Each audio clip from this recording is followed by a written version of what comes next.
At the end of June, the Slovak Ministry of Finance announced that due to sluggish economic growth, they expect shortfall in tax revenues worth about 0.5% of GDP this year. Now, Martin, how much does this negative development endanger the government's goal to bring this year's deficit below 3% of GDP? Hi, Georg. First of all, the Slovak Ministry of Finance has revised the forecast for tax revenues downwards for about 340 million for this year. Apart from that, there is going to be another negative development which concerns municipalities, as they are not saving as much as the government would like them to save, and as they pledged they will save. And this should translate into another shortfall of about 150 million euros. So all in all, it will be about 0.6% of GDP, and the government will need to act on this. On the other hand, there is one thing which will have a positive effect on deficit, and that will be the drawing of EU funds.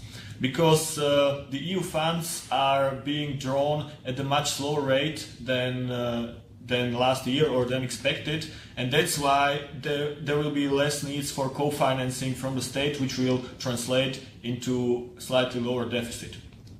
Now, are there any chances to leave the excessive deficit procedure with a deficit above 3% of GDP? And why should the country rush out of DDP if the country can get easily 1 or 2 years extension, like some other countries like Poland and France did?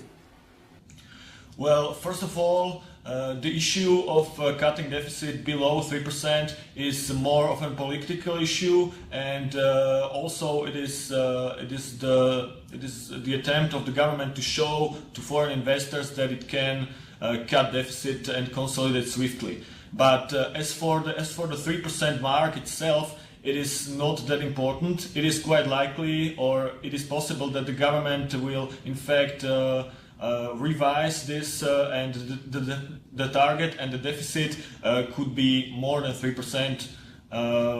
As regarding the EDP, the European Commission is likely to take into account the fact that Slovakia has implemented a pension reform and established the fully funded pension pillar, and that's why they will probably subtract the expenditures for this reform from the deficit.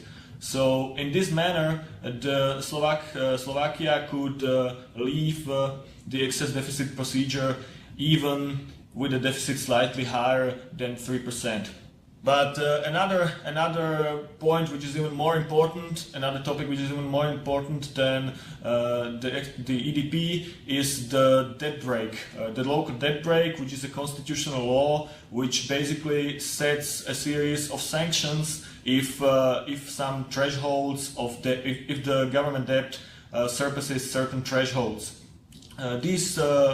Last year, the government debt reached 52% of GDP, and was quite close to some of the more important threshold levels, which are the 55% level, when the government needs to implement expenditure cuts of 3% across the board. And on the other hand, there is another important level at 57%, and then if it was reached, the government would have to present a balanced budget for the next year, which I honestly cannot imagine, as Slovakia has never had a balanced budget in its history after 1993. So these are quite important sanctions, and the government doesn't have a constitutional majority in parliament. That's why they cannot change this law, and they have to abide by it. The most important thing will not be the consolidation for 2013, as this year the shortfall is likely to be covered by one-off measures like higher dividends from